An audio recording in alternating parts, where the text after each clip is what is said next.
Okay, then I will start the online class. So, are you able to see that PPT? I think you are able to see the PPT. Okay, next. So, last class we studied about trilateration technique. So, you remember we discussed about trilateration technique. So, what is trilateration technique? So, we want to find out the location of the GPS receiver. So, to find out the location of GPS receiver, we use three satellites. So, since we are using three satellites, so we call it as trilateration technique. So, now in this class, we study about GPS position location principles. Okay, that means we have to find out the position of our GPS receiver. So, we have a vehicle so that is fitted with GPS receiver. So, we want to find out the position of that particular GPS receiver. So, how to locate that GPS receiver? So, we study with the help of this topic GPS position location principles. Okay, what is the basic requirement of a satellite navigation system? So, the basic requirement, as we have already studied in the last class, is we must have 4 satellites. So, the basic requirement of a satellite navigation system is we must have 4 satellites. So, what is the use of 4 satellites? 3 satellites are required to find out the location of the receiver, that is to find out the x, y and z coordinates. So, to find out the x, y, z coordinates, so we need 3 satellites and there is a satellite timing error. So, for the timing error, to calculate the timing error, we have the 4th satellite. So, 4th satellite is for the purpose of timing error or offset. So, the basic requirement is we must have 4 satellites transmitting suitably coded signals. That means we transmit the satellite signals in the form of some codes like P code. P means precise. So either we transmit the signals in the form of precise codes or in the form of C by A code. C by A code means C stands for course and A stands for acquisition. C by A code, that is course acquisition code. So either we use these two codes, either we use a precise code P code or C by A code. So, okay, now these satellites are required to provide the distance measurements. That means we want to find out distance between the receiver and each satellite. So, for example, here in this diagram, we observe this diagram here in this PPT.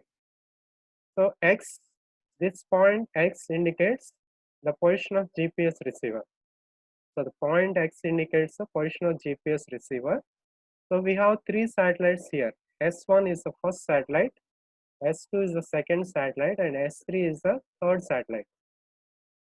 Okay, now the distance between first satellite S1 to the GPS receiver, that is R1, and the distance between the satellite S2 to the receiver is R2, and distance between satellite 3, that is S3 to the receiver is R3. So R1, R2 and R3 are the distances of these satellites from the satellite receiver. Okay, now here in this diagram, you can see the general arrangement of position location with GPS. So you can see the general arrangement of position location with GPS. You can see 4 satellites. So because for the timing error, to decide the timing error, we have the 4th satellite, that is S4, and this is the satellite receiver. So this is the GPS receiver, and these are the 4 satellites. So the basic requirement for GPS is we need 4 satellites for this measurement of location. Okay, now the 3 satellites, it provide distance information. So we need to calculate the distance from each satellite to the receiver. So these 3 satellites are used to provide distance information. When the GPS receiver, it makes 3 measurements. So it makes a measurement of range. This range is called a judo range. Judo range, that is in short PR. So it is represented as PR suffix I.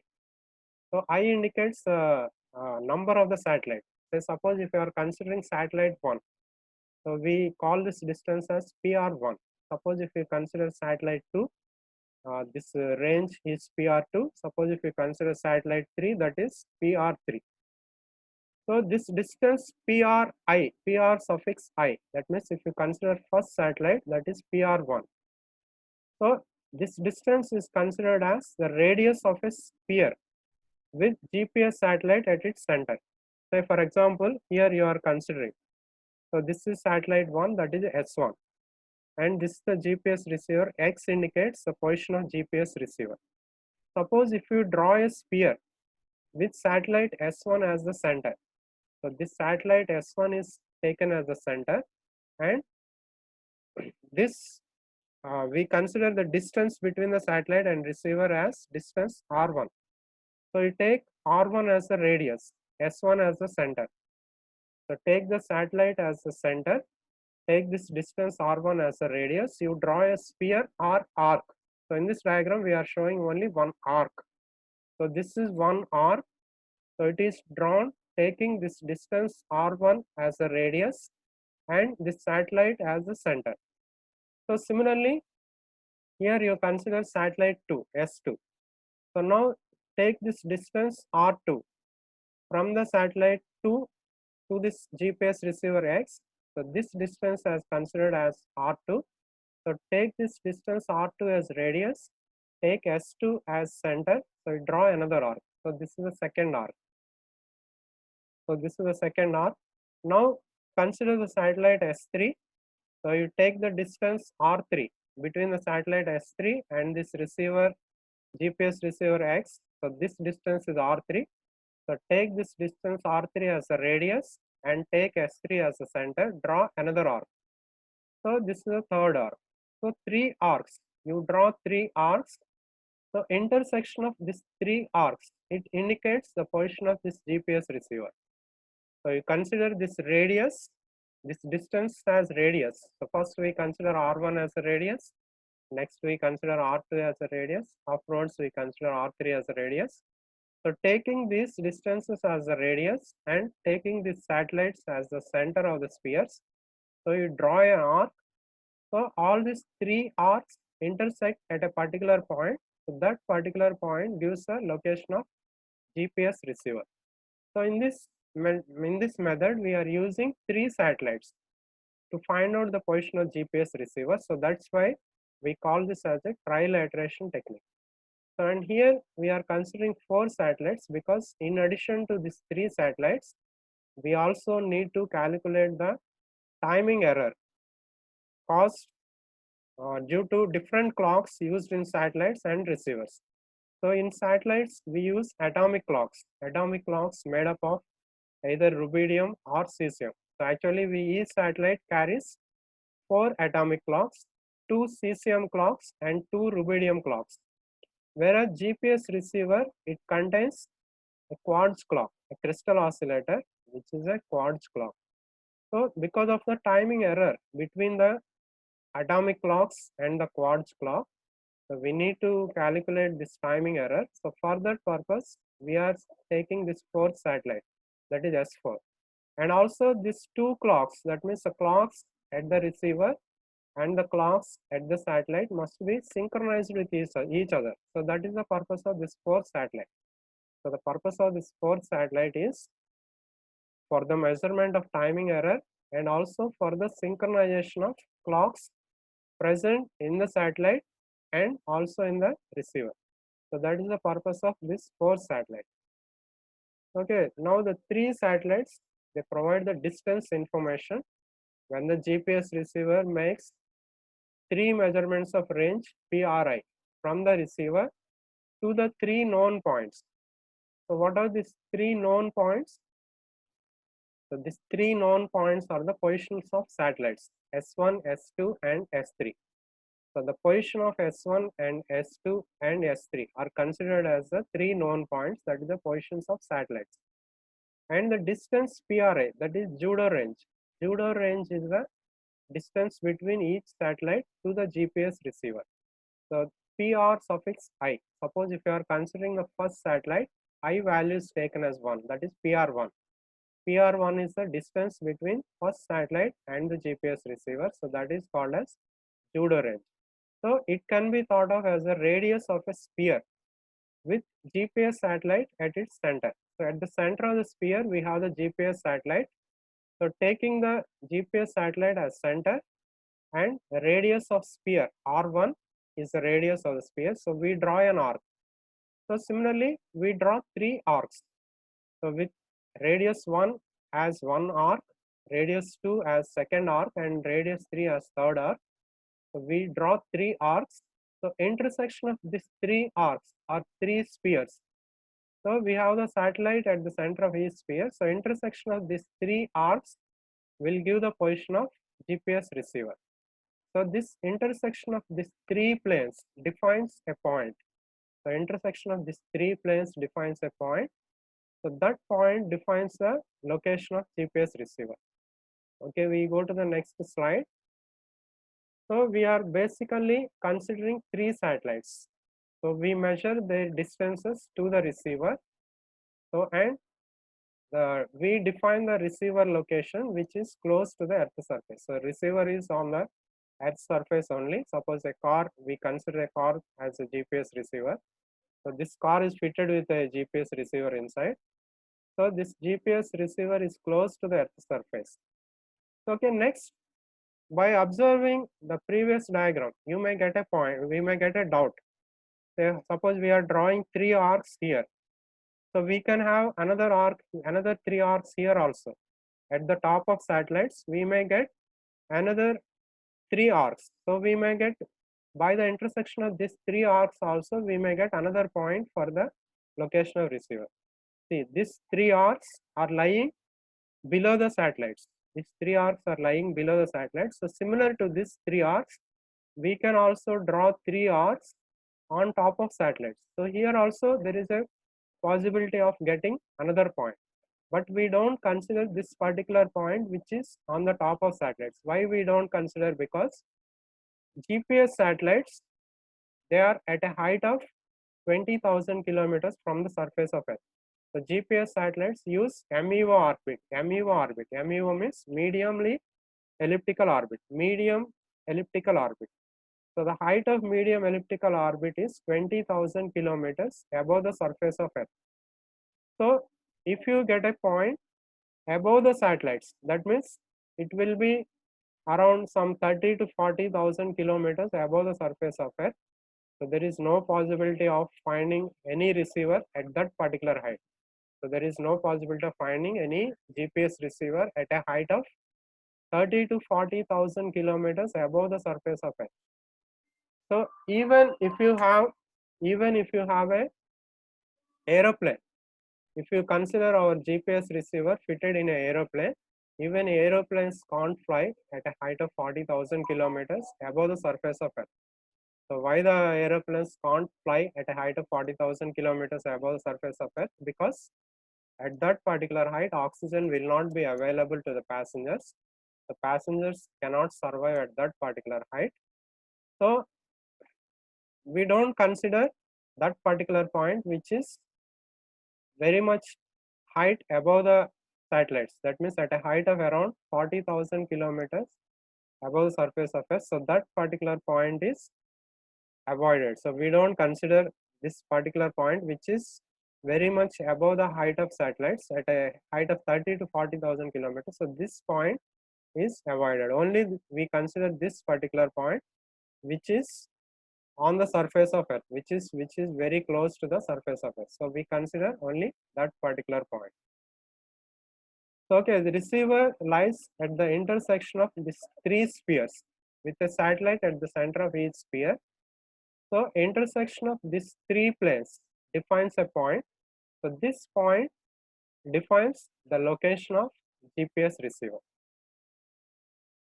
Okay, there is another point in the outer space. As I explained, there is another point in outer space where the three spheres intersect, but that is eliminated because that point lies at a height of 40,000 kilometers from the surface of Earth.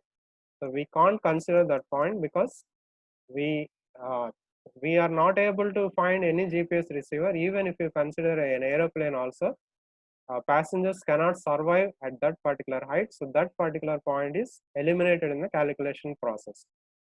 Okay, now we want to locate the GPS receiver. So this process is very simple, just drawing three arcs, finding the intersection point, so you can locate the GPS receiver. So you need the accurate measurement of three ranges to three satellites. So these ranges are called as judo ranges, as I mentioned. PR suffix I. PR1 if you consider the first satellite, PR2 if you consider the second satellite, and PR3 if you consider the third satellite. So finding these distances is quite easy. Only we need the accurate measurement of these three ranges. And but the difficult process is the accuracy. We need to have more accuracy. So finding the required accuracy is a complex one. Measurement is quite easy, but the complex thing is we need to have the required accuracy. So first we look at the way in which the range is measured. Range means the distance between the satellite and the GPS receiver. So we first look at the way in which this range is measured in the GPS receiver. Then we consider how to make the measurements. Okay, we go to the next slide. So range is calculated from the time delay incurred by the satellite signal in traveling from the satellite to the GPS receiver. So how you calculate the range? The range is nothing but the distance from the satellite to the receiver. So to calculate this distance, we want to find out first the time delay taken by the satellite signal in traveling from the satellite to the GPS receiver. So satellite signals are considered as electromagnetic waves. So these electromagnetic waves are traveling in free space, so which are traveling through the layers of ionosphere and troposphere. And you know the velocity of electromagnetic waves. Electromagnetic waves travel with the velocity of light, that is 3 into 10 to the power 8 meters per second. So we need to calculate the time delay which occurs when the satellite signal travels from the satellite to the GPS receiver with velocity of light. So to measure this time delay, we must know the accurate instant at which the signal was transmitted. Because the satellites are rotating in space, satellites are rotating in MEO orbit, so we must know exactly the time at which instant the satellite signal originated, at which particular time instant satellite signal was transmitted. So satellite signals are in the form of electromagnetic waves. Satellite transmits a navigation message. So this navigation message contains ephemeris data. So what is the ephemeris data? Ephemeris data means the information of the orbit of the satellite. So not only the orbital information of its own, but it also transmits the orbital information of the surrounding satellites. So that information is called as navigation message. So information which is contained in this navigation message is a ephemeris data. So and we must have a clock in the receiver. So we must have a digital clock or a crystal oscillator in the receiver, so which is synchronized to the clock on the satellite. So satellite contains atomic clocks. That is, satellite contains two rubidium clocks and two cesium clocks. The satellite, the digital clock in the satellite must be synchronized to the clocks on the satellites. So each GPS satellite carry 4 atomic clocks. So out of these 4 clocks, 2 are rubidium clocks and 2 of them are cesium clocks. So these 4 clocks are calibrated against the time standards in GPS control stations which are located around the world. So there are a number of GPS control stations which are located around the world. So all the GPS satellites carry 4 atomic clocks which are calibrated against the time standards in the GPS control stations which are available throughout the world. So what is the result? The result is GPS time. So we have a GPS time which is a time standard that is available in every GPS satellite. Okay, next, what is the accuracy of atomic clock? Suppose you are considering either a rubidium clock or a cesium clock. So accuracy of this rubidium clock or cesium clock is around 1 part in 1011, means accuracy is 1 by 1011. So there is only one error out of 1011 bits transmitted. So the accuracy of clock is 1 by 1011.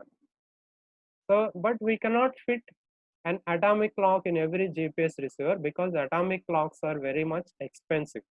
So since the atomic clocks are very much expensive, so we cannot fit uh, atomic clocks in GPS receiver. We just keep a digital clock which is made up of quartz, that is a crystal oscillator, in the GPS receiver. So it is too expensive to include an atomic clock in the GPS receiver. So we keep a crystal oscillator. So this is having an accuracy of 1 in 105 or 1 in 106. So the accuracy is 1 by 105 or 1 by 106.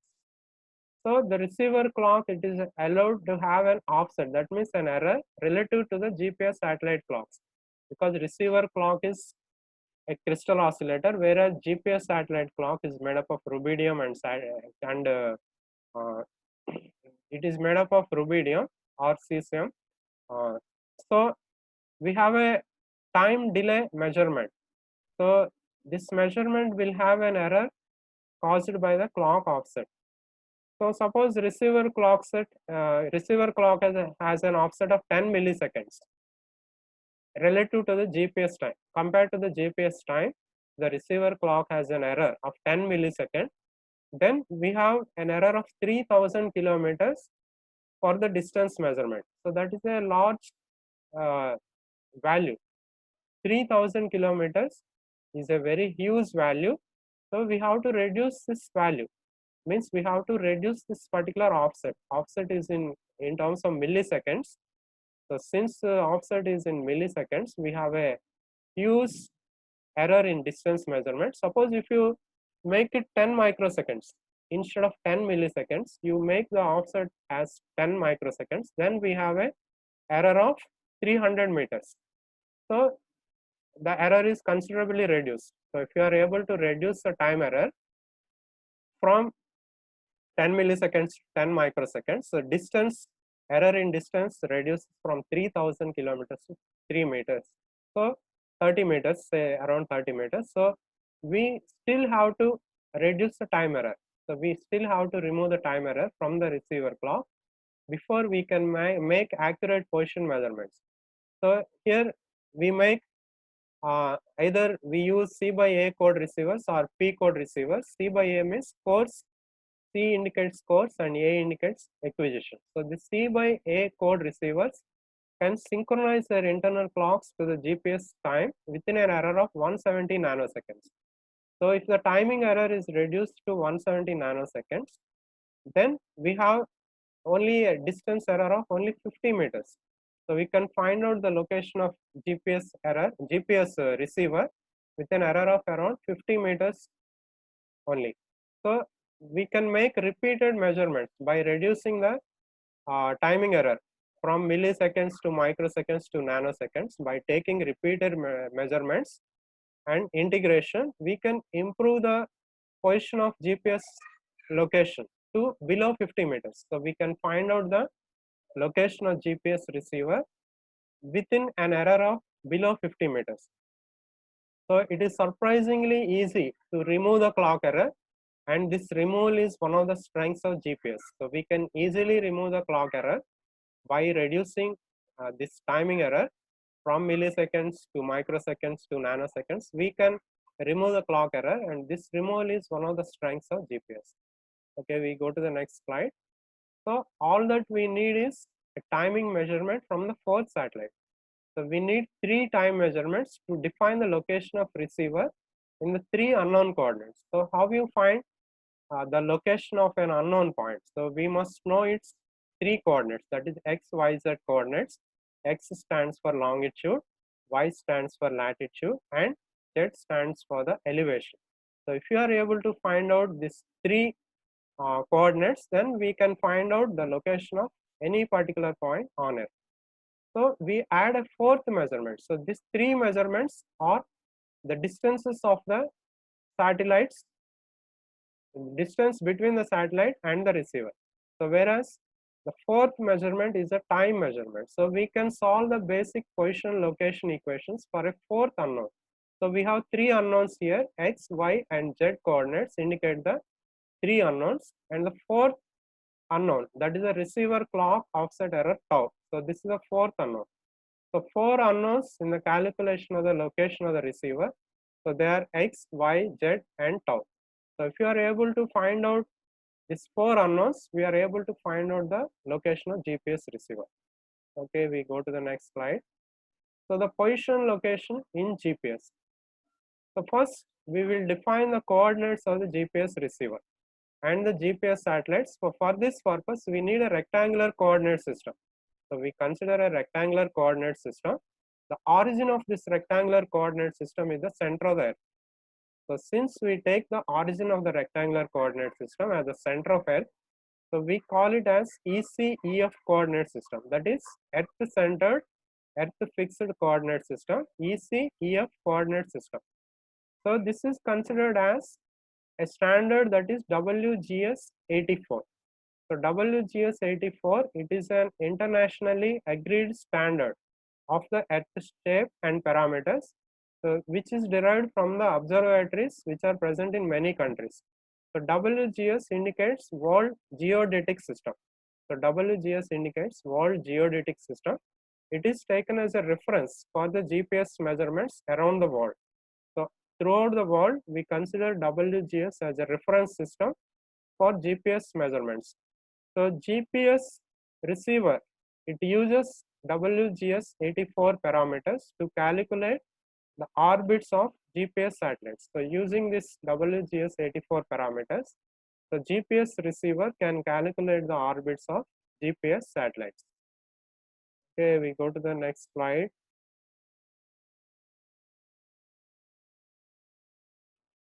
So okay, now if you consider this particular rectangular coordinate system. So this rectangular coordinate system, for this rectangular coordinate system, the x-axis and the y-axis, they lie in the equatorial plane. So they lie in the same plane in which the equator lies. So x and y-axis, they lie in the equatorial plane, whereas the z-axis of this particular rectangular coordinate system, it is directed through the Earth's north pole, and x-axis passes through the Greenwich. So you know Greenwich. Greenwich is taken as a reference when calculating the Greenwich mean time. You know about GMT. Time is mentioned in different standards like GMT, UTC, IST, etc. So x-axis passes through the Greenwich meridian, the line which passes through the zero longitude on the Earth's surface. So x-axis, it passes through the zero longitude on the Earth's surface, and the y-axis, it passes through 90 degrees east meridian. And this ECEF coordinate system, that is Earth-centered, Earth-fixed coordinate system, it rotates along with the Earth. So we want to find out the coordinates of the receiver. So the coordinates of the GPS receiver, they are mentioned by UX, UY, UZ. So UX is the X coordinate of GPS receiver, UY and UZ are the Y and Z coordinates of the GPS receiver. So, and the four satellites, they have the coordinates indicated by xi, yi, zi, where I indicates the number of satellites. So suppose if we consider the satellite 1, then coordinates of satellite 1 are represented as x1, y1, z1. So if you consider the four satellite, its coordinates are x2, y2, z2. So even there may be availability of more than 4 satellite signals for every GPS receiver. Minimum it will receive signals from 4 GPS satellites, but it may also receive more than 4 GPS satellite signals available, but we use only 4 signals. So our requirement is only 4 GPS satellite signals, even though we get more than 4 GPS satellite signals. So we need only 4 signals for the position calculation. Okay, we need go to the next slide. So this is the next slide. So we consider these 3 satellites to measure the position. So the distance between each satellite and the GPS receiver, that is called a judo range. So satellite S1 to the satellite, satellite distance between satellite S1 to the receiver, it is R1. So that is mentioned as judo range, the measured distance from the GPS receiver to the satellite is called as judo range. So why we call it as judo range? Because the internal clock of the receiver, it uses the internal clock of the receiver to make a timing measurement.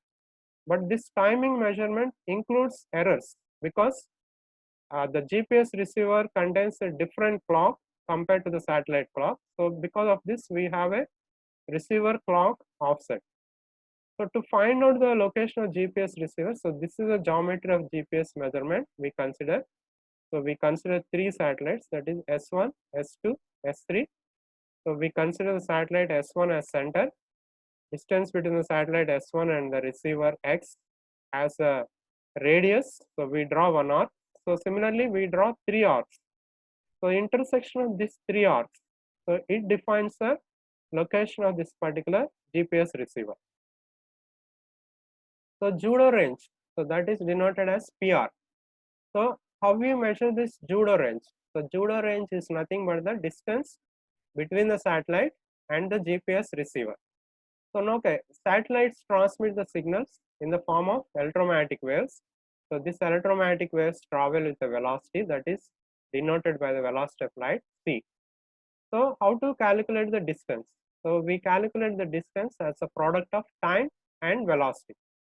So this time is a time delay between the satellite and the GPS receiver. So that time delay is indicated as Ti.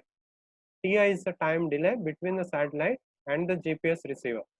So time delay taken by the satellite signal to travel from the satellite to the GPS receiver. So we calculate this judo range, that is the distance is the product of time and velocity. Suppose we consider 2 points. One point is capital A and the other point is capital B. So these 2 points are present in the rectangular coordinate. Okay, what are the coordinates of this point A? The x coordinate is xa, y coordinate is ya, z coordinate is za for this point A. So similarly, the coordinates of point B, xb, yb, zb. So now we want to calculate the distance between these 2 points A and B. So say the distance between these 2 points is r. Capital R is the distance between 2 points A and B. Coordinates of A are xa, ya, za. Coordinates of B are xb, yb, zb. So how we calculate the distance between these 2 points? By means of r square equal to xa minus xb square plus ya minus yb square plus za minus zb square. So that is the basic geometry all of us know very well. So equations which relate this judo range to the time delay, they are called as ranging equations. So there is a relationship between judo range and time delay. So this relation is described by means of ranging equations. So we see the ranging equations. So these are the ranging equations. So if you consider the first satellite, coordinates of first satellites are x1, y1, z1. The coordinates of first satellite are x1, y1, z1. To consider the second satellite, its coordinates are x2, y2, z2. What is this ux, uy, uz? Ux, uy, uz indicates the coordinates of GPS receiver. So and PR1 is the distance between first satellite and GPS receiver. PR2 is the distance between second satellite and the GPS receiver, and so on. So the first ranging equation, it is given as x1 minus ux whole square plus y1 minus uy whole square plus z1 minus uz whole square, that is equal to PR1 minus tau c whole square. Tau is a receiver clock error. So tau is called as receiver clock error, which is also called as offset or bias, and c is the velocity of light. So the position of satellite at the instant it sends the timing signal. So actually each satellite transmits a timing signal. So from the satellite towards the GPS receiver. So this, what is this timing signal? It is actually a long sequence of bits. So a long sequence of bits is called as a timing signal. The start of a long sequence of bits is considered as a timing signal. So this is obtained from the ephemeris data transmitted along with the timing signals. So each satellite transmits a navigation message. So that navigation message consists of timing signal and the orbital data of satellite. So that is called as this particular ephemeris data. So each satellite sends out this data stream that includes ephemeris data for itself and also for its adjacent satellites. So these four equations are called as the ranging equations. So these four equations are indicated as a ranging equations. So next, the coordinate of the satellite. Suppose if you consider the first satellite, its coordinates are x1, y1, z1. So if you consider the fourth satellite, its equation, its coordinates are x2, y2, z2. So in general, we consider the coordinates of the satellite according to the center of Earth as xi, yi, zi. So they are determined by the GPS receiver, and its circuitry finds the unknowns in the above four equations. So what are those unknowns? Ux, uy, uz, and the clock which is having a time t. So we want to find these four unknowns: ux, uy, uz, and t. So by solving the four equations, by above these four equations, which are called as ranging equations, we can find out these four unknowns, that is ux, uy, uz, and t. So by means of this method, we can find out the location of receiver, location of GPS receiver with respect to the center of Earth. So it is represented in the form of x coordinate, that is ux. Ux is the x coordinate that indicates the longitude. Uy is the y coordinate that indicates the latitude. Uz is the z coordinates that indicates the elevation of GPS receiver above the surface of Earth. And the fourth unknown is the clock of time t. So these are the four unknowns. So using this method, we can find out these four unknowns ux, uy, uz, and t by solving these four equations called as ranging equation. So that is a GPS position location principles. So I hope you understood this lecture well, and I hope to meet you soon for the next video lecture. Thank you very much.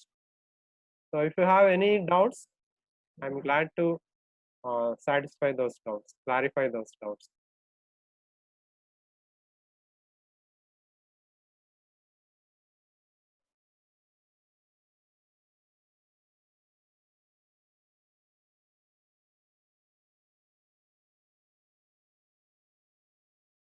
So if you have any doubts, please ask me.